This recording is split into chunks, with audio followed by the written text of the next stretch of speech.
рахматуллахи баракатух. Бисмилля, альхамдулиллах. Салату вассаляму аля расулиллах. Судный день.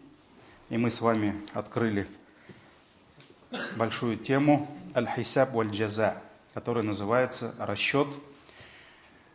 Что касается все вопросы, которые касаются расчета в судный день, как Аллах будет рассчитывать деяния людей и как они будут получать, каковым будет воздаяние за все это.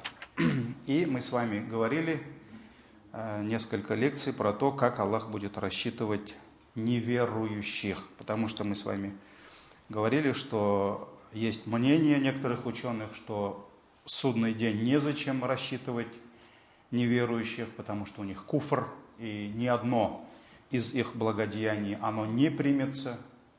И сколько бы они грехов не совершали, тот грех, то преступление, которое они стоит в основе, то есть куфр, их неверие, оно выше всех прегрешений. Поэтому они все равно навеки будут в аду, и поэтому есть мнение ученых, что нет никакого смысла их рассчитывать.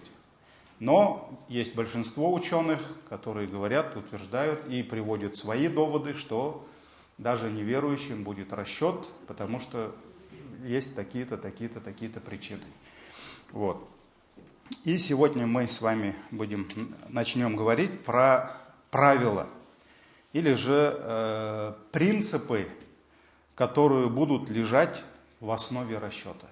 То есть на какие правила, скажем, будет опираться Всевышний, потому что Аллах сам не спосылает эти правила при расчете людей. Если бы Аллах подверг наказанию всех своих рабов, то он и тогда не оказался бы несправедливым. Потому что мы, как его имущество, он нас создал, и все мы принадлежим ему. Инна лилляхи ва инна илейхи раджиун. Все мы принадлежим Аллаху, и все мы к нему возвращаемся. Мы его рабы, и он наш владыка. А владыка может распоряжаться тем, чем он владеет, как ему угодно. Однако мы знаем, Всевышний Аллах будет судить, обещал нам, что он будет судить своих рабов справедливым судом. Справедливым судом.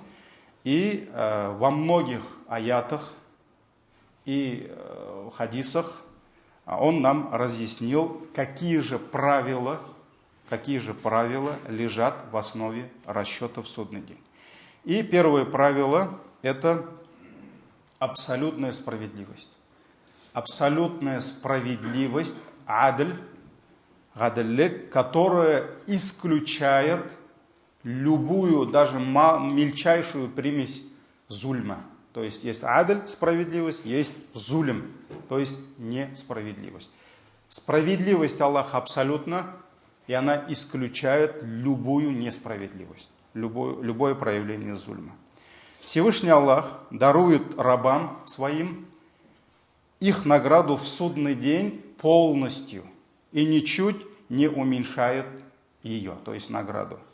И он не обидит рабов своих, как в аятах говорится, даже на вес горчичного зернышка.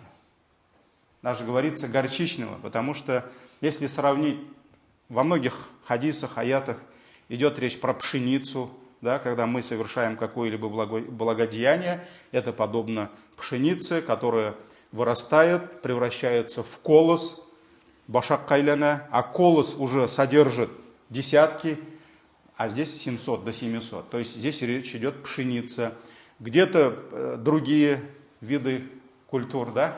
Но что касается справедливости Аллаха, Аллах не будет проявлять несправедливость своим рабам даже на величину горчичного зерна. То есть горчица, она намного меньше, чем пшеница.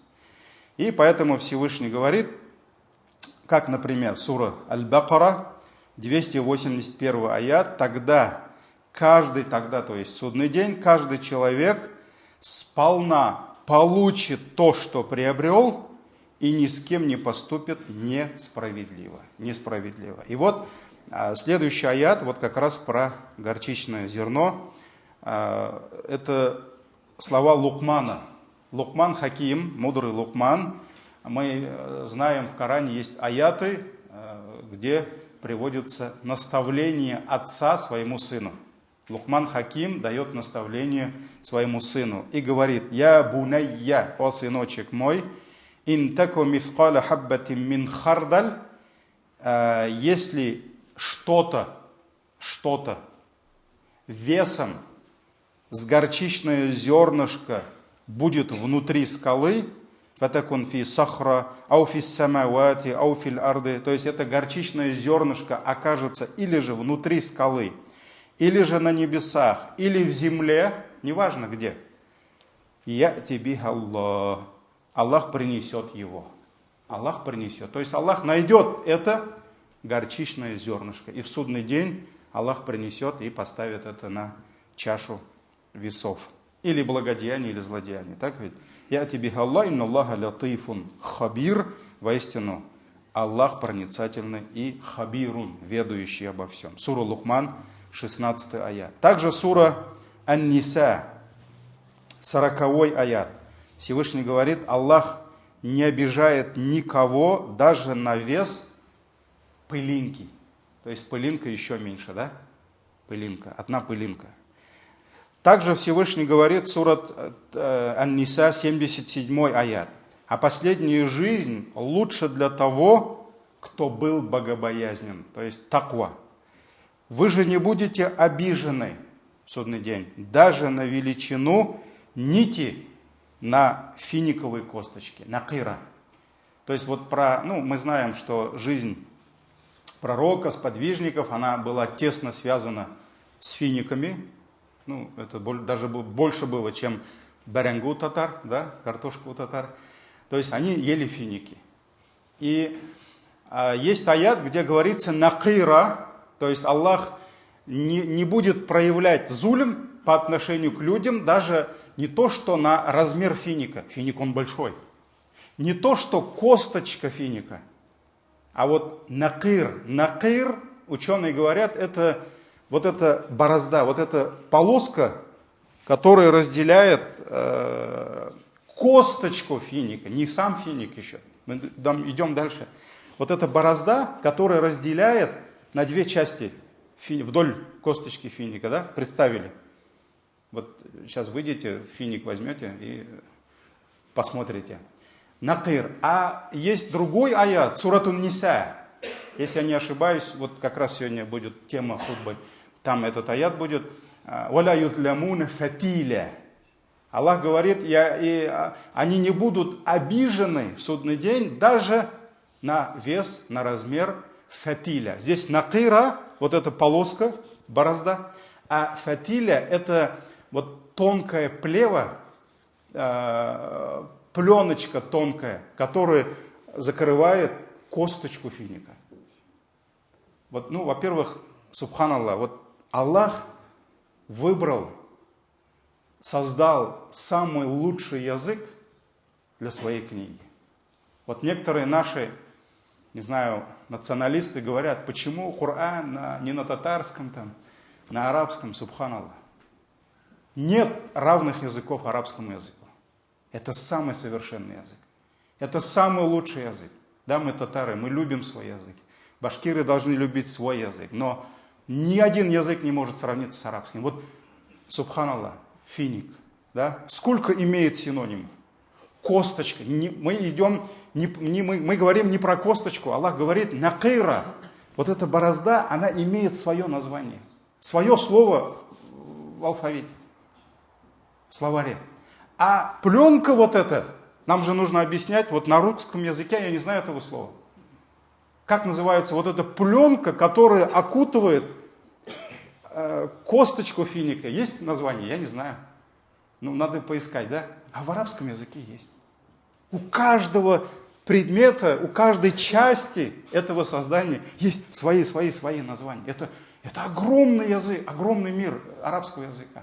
И Аллах вот показывает нам прелесть этого языка в Коране. Баляга – это высшая степень литературного языка. Накира – фатиля. Даже вот эта маленькая, она очень тонкая. Вот, возьмете финик. Я когда готовился к хутбе, я у себя в кабинете, у Аллаха, нашел финик, съел этот финик и посмотрел на эту борозду и на эту пленку. Она очень тонкая. И вот даже на толщину этой тончайшей пленки человек не получит зулюм в свой адрес. Аллах справедливый. Накира фатиля. И это есть абсолютная справедливость Всевышнего Аллаха. Получается, про борозду это 77-й аят, можете тафсир почитать, да, сура Ниса, женщиной. А про фатиля, если я не ошибаюсь, 124-й аят. Но об этом еще я на татарском скажу во время хутбы. Кроме того, Всевышний сказал, а те мужчины и женщины, которые совершают некоторые из праведных поступков, будучи верующими, они войдут в рай и не будут обижены даже не на величину выемки на финиковой косточке. Вот здесь тоже речь идет об этом, да? Вот 124 аят. Также Всевышний сура Зальзаля говорит, да? Эту суру многие знают. Тот, кто сделал добро весом дарра, мельчайшую частицу, яра, он увидит его. И тот, кто сделал зло, шарран, яра, то есть зло весом мельчайшую частицу, он обязательно увидит его. И в этих аятах Всевышний говорит о том, что он даст каждому из своих рабов награду, которую тот заслужил за свои дела. И не уменьшит эту награду и на вес пылинки. Пылинка, которая летает в воздухе, и мы даже ее не видим. Так ведь? Не видим. И не будет удержано из этой награды ничего, даже размером с пленки или же вот этой полоски на поверхности финиковой косточки. Вот это первый принцип. То есть Аллах справедлив. И все будет Аллах судить по справедливости. Поэтому даже весы судного дня Аллах как назвал в Коране? Мауазинуль кист. То есть мы установим весы справедливости. Аллах справедлив. И поэтому, увидев справедливость Аллаха, кафиры, которых ангелы возьмут за ноги и выкинут туда, вот в эту бездну, да, в ад, навеки, они будут восхвалять Аллаха. Потому что даже они увидят справедливость Аллаха. Это первое. Второе. Величайшее правило справедливости в исламе. Закон, который установил Аллах. Никто не будет отвечать за грехи другого. Это тоже наивысшее проявление справедливости Аллаха. И Аллах воздаст каждому за его дела, наградив за благие дела и наказав за дурные. И при этом он не станет возлагать вину одного человека на другого. То есть за грехи отца сын не будет отвечать. И Всевышний сказал, каждая душа приобретает грехи только во вред самой себе. И ни одна душа не понесет чужого бремени. И ни одна душа не понесет чужого бремени, то есть не будет отвечать за чужой грех. Затем вам предстоит вернуться к вашему Господу, и Он поведает вам о том, относительно чего вы расходились во мнениях. Суратуль Ангам, 164 аят. И вот эта справедливость полнее и совершеннее, которой уже ничего быть не может. Тот, кто следовал прямым путем, он обязательно пожнет плоды своей веры и покорности, а заблуждение того, кто впал в это заблуждение, обратится против него. И как сурат Аль-Исра в 15 аяте Всевышний сказал, «Манихтада», кто следовал прямым путем, «фаиннама яхтади ли нафси». То есть он следует прямым путем во благо себе. То есть человек совершает намаз во благо себе, постится во благо себе, ведет правильный справедливый, честный образ жизни во благо себе. Все, что человек делает, во благо себе, благодеяние.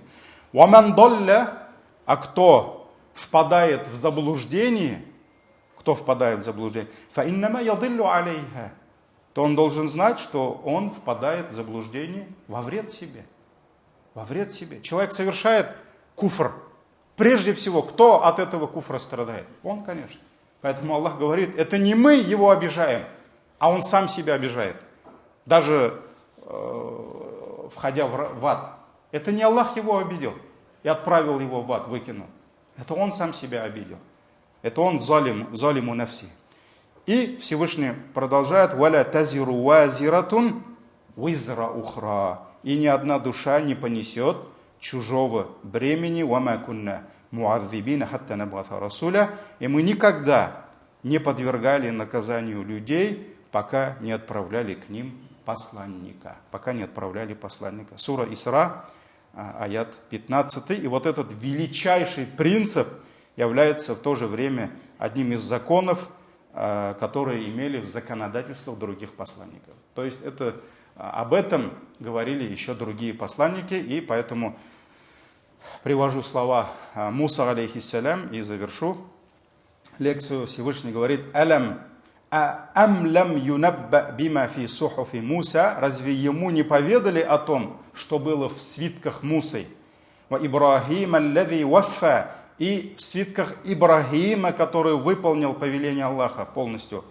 И что говорилось в свитках Мусы и Ибрахима?